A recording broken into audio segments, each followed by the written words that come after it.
नमस्कार, दिन भर की बड़ी खबरों में आपका स्वागत है। मैं हूं शिवानी। आज की खबर में बात होगी बजट के तीसरे दिन ममता के भतीजे ने सदन में चुन चुन कर लिया बदला, हिल गई स्पीकर और बीजेपी की बोलती बंद की। वहीं एमवीए नेताओं को फंसाने के चक्कर में खुद फंसे फडणवीस की और ठीक होते ही पटना पहुंचे लालू, नीतीश की तबीयत कर दी खराब की। साथ ही इंडिया के साथ आया एक और बड़ा दल, नायडू को बड़ा झटका की। वहीं गुजरात मॉडल फेल 5 महीने पहले ही मोदी ने किया था उद्घाटन। और महाराष्ट्र में अलग अलग लड़ेंगे अजीत, बीजेपी टूट गया गठबंधन की। साथ ही केजरीवाल की बेल पर सुप्रीम कोर्ट के बड़े फैसले की। इसी के साथ आज दिन भर की सभी बड़ी और प्रमुख खबरों को जानेंगे विस्तार से। उससे पहले एक नजर सुर्खियों पर। महाराष्ट्र कांग्रेस प्रमुख बोले, फडणवीस पर लगाए आरोप सही। अनिल देशमुख ने कहा था, डिप्टी सीएम ने कहा उद्धव आदित्य को फंसा दो। सीबीआई केस में केजरीवाल की न्यायिक हिरासत 8 अगस्त तक बढ़ी। ईडी केस में 31 जुलाई तक जेल में रहेंगे। सुप्रीम कोर्ट से जमानत के बावजूद नहीं भरा बॉन्ड। ममता के भतीजे ने बजट पर उठाए सवाल, कहा बजट में B betrayal, U unemployment, T tragedy समझा जाए। एनडीए अस्थिर और कमजोर अलायंस।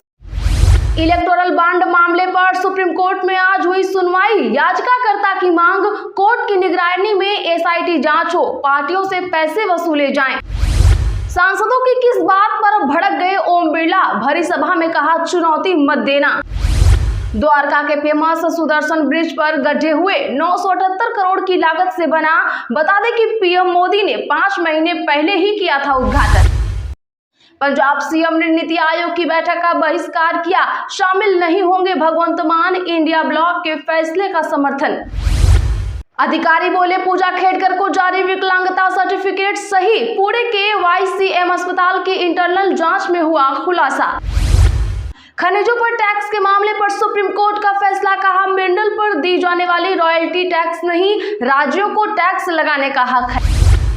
बीजेपी के सामने नीतीश ने सरेंडर कर दिया। पटना पहुंचे लालू यादव, बोले बजट में बिहार को बचाने के लिए झुनझुना दिया गया। विधानसभा चुनाव से ही अलग हो जाएंगे अजीत पवार और भाजपा। महाराष्ट्र की सियासत में हालात कुछ ऐसे हुए। विधानसभा में कांग्रेस का हंगामा, आंध्र प्रदेश की पोलावरम परियोजना पर चर्चा के लिए सदन में समिति की मांग। गैंगस्टर लॉरेंस के भाई ने शूटरों को निर्देश दिए थे, गोली ऐसे चलाना कि सलमान डर जाए। पुलिस की चार्जशीट में इस आइडियो का हुआ जिक्र। राबड़ी ने पूछा, लल्लन सिंह ने मां पत्नी को कितना पढ़ाया। महिलाओं का अपमान करना इनकी आदत, माफी मांगे नीतीश कुमार और केंद्रीय मंत्री। किरोड़ी लाल मीणा बोले, पिछली सरकार के 6 नेता पेपर लीक में शामिल। एसओजी ने कार्रवाई नहीं की तो सत्याग्रह करूंगा। आरपीएससी चेयरमैन ने किए कबाड़े। इंडिया ब्लॉक का हिस्सा बनेगी वाईएसआरसीपी, जगन को सपोर्ट करने पहुंचे अखिलेश राउत समेत कई विपक्षी नेता। यूपी पुलिस की रद्द परीक्षा की नई तारीखों का हुआ ऐलान। 60,000 पदों के लिए 5 दिनों तक होगा एग्जाम। बता दें कि 50 लाख छात्र इसमें शामिल होंगे और नए सेंटर बनेंगे। भारतवंशी कनाडाई सांसद बोले, खालिस्तानियों ने देश प्रदूषित किया। मंदिर में तोड़फोड़ पर कहा वे हिंसा के बावजूद बच निकलते हैं। हिंदू कनाडाई समुदाय में डर। क्या आगामी विधानसभा सत्र में भाग लेंगे कुकी और जो समुदाय के विधायक। सीएम बीरेन बोले, आमंत्रण भेजूंगा। हिमाचल की कला शैली का मुद्दा संसद में उठा। कंगना बोली, विलुप्त हो रहा लोक संगीत।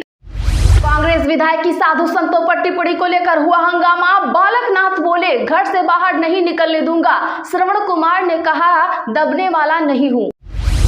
एमवीए नेताओं को फंसाने को कहा, फडणवीस पर लगाए आरोपों पर कायम अनिल देशमुख, बोले मेरे पास वीडियो रिकॉर्डिंग है। निचले स्तर से बाजार में 562 अंक की रिकवरी। सेंसेक्स 109 अंक की गिरावट के साथ 80,039 के स्तर पर हुआ बंद। वहीं निफ्टी 7 अंक पर फिसला। चलिए अब जानते हैं बड़ी और प्रमुख खबरों को विस्तार से। उससे पहले वीडियो को एक लाइक जरूर करें, साथ ही खबर को आखिर तक जरूर देख लें।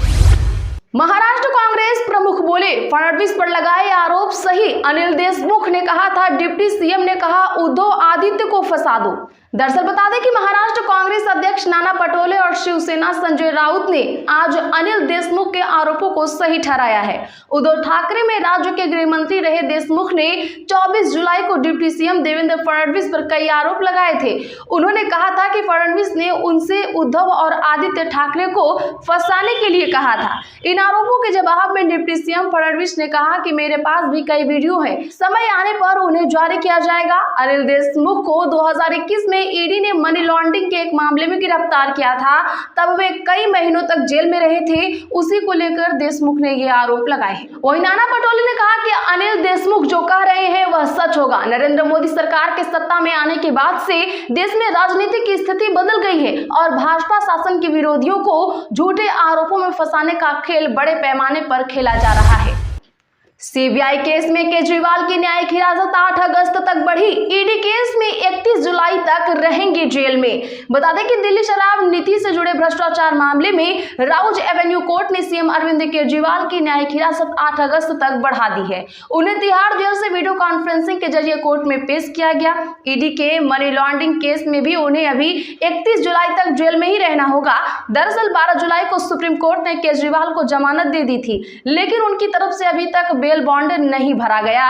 केजरीवाल को ईडी ने 21 मार्च को गिरफ्तार किया था। उसके बाद राउज एवेन्यू कोर्ट ने उन्हें कस्टडी में भेज दिया था। उनके खिलाफ दूसरा मामला सीबीआई का है, जिसमें उन्हें 26 जून को अरेस्ट किया गया था।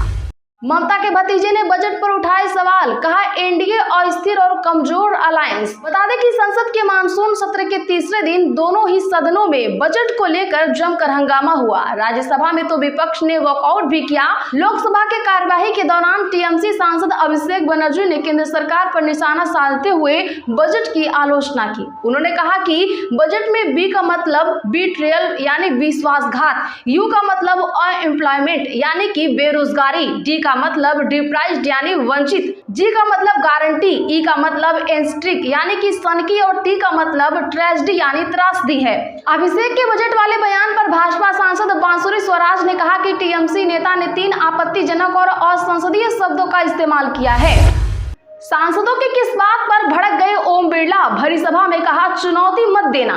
जी हां, लोकसभा अध्यक्ष ओम बिरला ने भारतीय जनता पार्टी के सदस्य अभिजीत गंगोपाध्याय तथा तृणमूल कांग्रेस के सांसद अभिषेक बनर्जी की टिप्पणियों की पृष्ठभूमि में आज सदस्यों से कहा कि वे सदन की मर्यादा रखें तथा आसन को चुनौती न दें। सदन की कार्यवाही आरंभ होने पर कांग्रेस सांसदों ने गंगोपाध्याय की आपत्तिजनक टिप्पणी का विषय उठाया।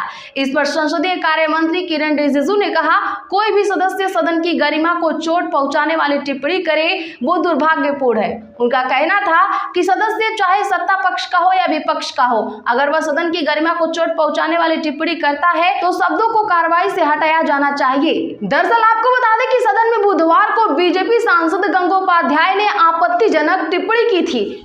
पंजाब सीएम ने नीति आयोग की बैठक का बहिष्कार किया, शामिल नहीं होंगे भगवंत मान, इंडिया ब्लॉक के फैसले का समर्थन।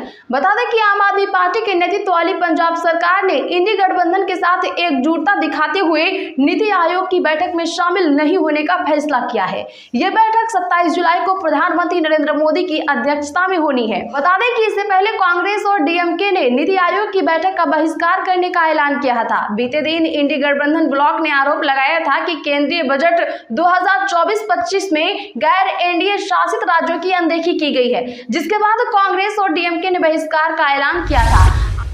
बीजेपी के सामने नीतीश ने सरेंडर कर दिया, पटना पहुंचे लालू यादव, बोले बजट में बिहार को बचाने के लिए झुनझुना दिया गया। बता दें कि राजद सुप्रीमो लालू प्रसाद यादव ने आज बजट को निराशाजनक बताया है। उन्होंने पटना में बजट पर प्रतिक्रिया देते हुए कहा कि बजट निराशाजनक रहा, केंद्र की ओर से बिहार को बचाने के लिए झुनझुना पकड़ा दिया गया है, नीतीश कुमार फेल हो गए हैं, उन्होंने बीजेपी के सामने सरेंडर कर दिया है। बता दें आपको कि लालू यादव की सोमवार को तबियत बिगड़ गई थी। वहीं कहा जा रहा है कि लालू के छोटे बेटे तेजस्वी यादव आज पटना पहुंचेंगे, लेकिन वो अभी नहीं आए हैं। आज राजद विधायक दल की बैठक भी होनी है, जिसमें तेजस्वी के रहने की बात कही जा रही थी।